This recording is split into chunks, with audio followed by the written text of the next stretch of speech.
We've been driving from Pushkar for about 2.5 hours, and we did show you some of the journey in. I fell asleep. You can start to see some of the blue filtering in from the blue city. So we've arrived at this restaurant on the way to where we're going. I was so tired, but I think our driver's been tired for the last hour or so, and I've been telling him to stop. So finally he stopped here just for a little bit of refreshment. He's disappeared, so I'm hoping he's snoozing somewhere. And we did ask him for dinner, but he said no. So he's either going to eat something very quick somewhere else and then just maybe hopefully have a little bit of a sleep. There's a little dog here on the grounds. It's so cute. There's dogs everywhere. What else are we doing?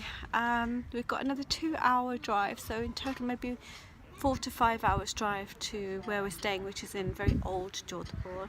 I've already seen some blue buildings. I'm very excited to get there. This is what I'm having. We're both having this actually to share just one dish, and it's got fruits and vegetables and nuts in it.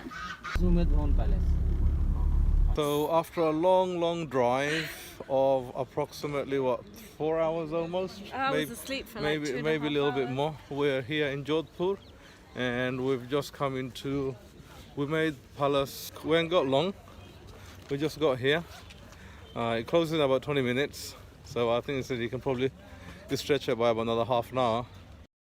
Umaid Bhavan Palace is owned by Gurj Singh and named after his grandfather Maharaja Umaid Singh. The palace is still the main family home today. Part of the residence is still lived in by the royal family and part managed by Taj Hotels. The massive building, made of sandstone and marble, houses 347 rooms. It also has a museum. We saw courtyards. The rooms leading from these turn into snapshots of history, an intricately carved model of the palace, instruments, galleries, clocks, armour, weaponry, and so much more. Gardens. Sadly, we couldn't have access to the legendary banquet hall, dining halls, ballrooms, library, or even the swimming pool. The palace sits on 26 acres of land and remains undiscovered by Khans of London on this occasion.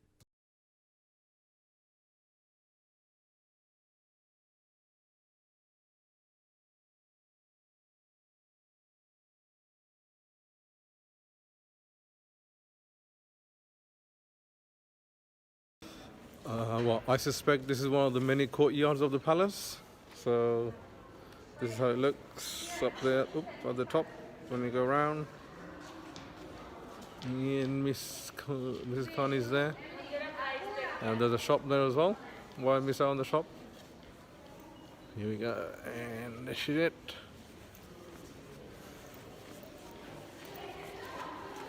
Want to buy some clothes? No. No? You sure? You wouldn't let me if I said yes. Obviously not. What would be really interesting to see is through the footage throughout the day how long my blouse has been open for, because I looked down and I was completely exposed. I'm a little bit smiling because behind me is a Mercedes 230, or I presume it's a 230. It's a 200 series, and about 20 years ago I had one of them, almost the same color. Yes, you did have one which you christened very well, didn't you, babe? So it's something, and we're looking at Umaid Palace Garden again from the garage. This desert, we've got sand.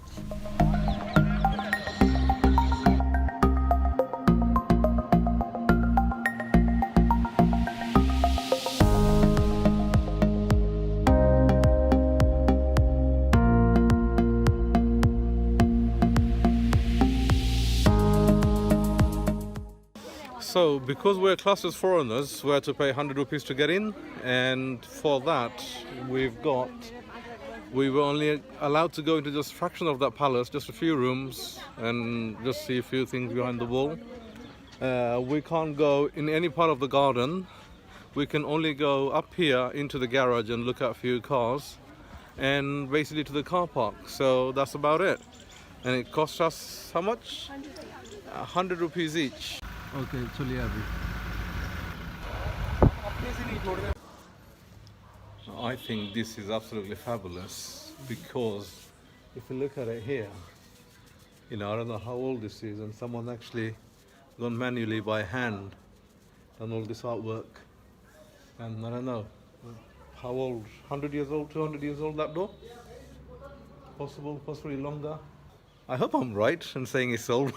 We're in a place called Ganesh Bhavan, and this is sort of like a place for textiles, and you know, there's a textile specialty. So Mrs. over there, looking at, I think, what, bed sheets or bed covers.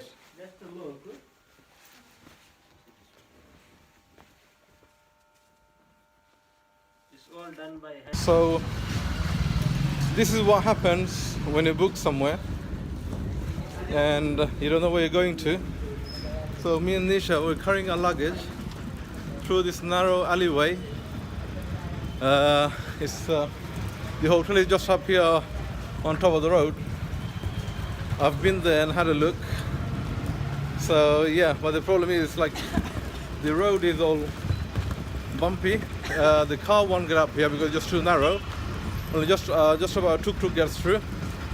So yeah, it's fun of traveling, I suppose. We've got a bike coming behind me. Yep, okay, don't worry, I can hear you. Yep. It's not far now.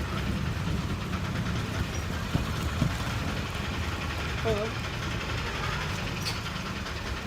What a high price, man. And here we are at Hotel Haveli Guest House.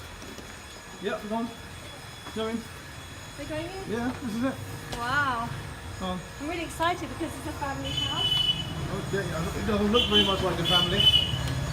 So this is the hotel that we're staying in. It's the Jodhpur Heritage Haveli Hotel. We wanted a Haveli so badly because we wanted to experience like a family guest house. So it's family run. It's been here for years. It's right in the center of town. And so we picked one low budget Haveli, one low budget B&B, which we saw yesterday. And then obviously from tomorrow we'll be having a little bit more pricier 3 and 4 star hotels. So we'll see what they're like. But we wanted to see what that would be like.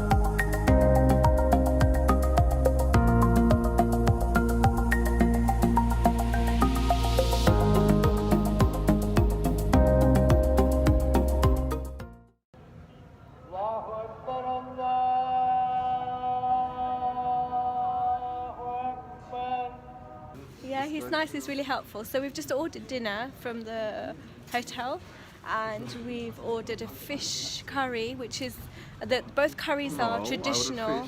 I didn't order fish. Fish karai, sorry. No, I didn't order fish. What then? Chicken? Oh, sorry, chicken karai. I thought you were ordering fish. But it's from the Rajasthani side, so it's only particular to this area. And I've ordered a gotta curry, which is like rolls of stuff. And more masala tea with ginger and that. Yes, so fingers crossed, no delivery in Rajasthan. Delivery. That's what I was thinking of when you said you want dal, and I was thinking, no, I Yeah. don't want to be like gassy all the way there. No.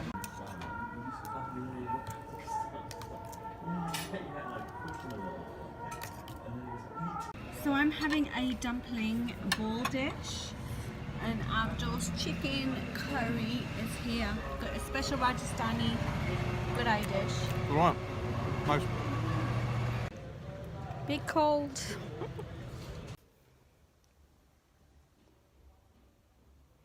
Two doggies are fighting. He's gone to sleep, doesn't even know. There's a public sermon going on from the local mosque, and it's like been blaring out of the speakers around town. And yeah, just wondering when it's going to finish so I can go to sleep. Can you hear?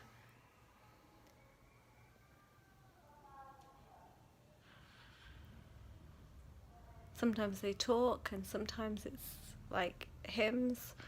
So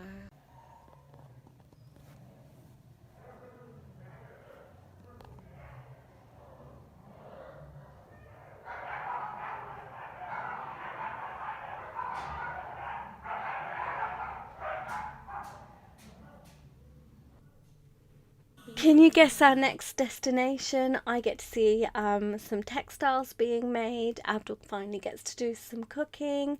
We visit some places and much more. And if you enjoyed this video, please do subscribe with notifications, and I'll see you in the next video very soon. Take care. Bye.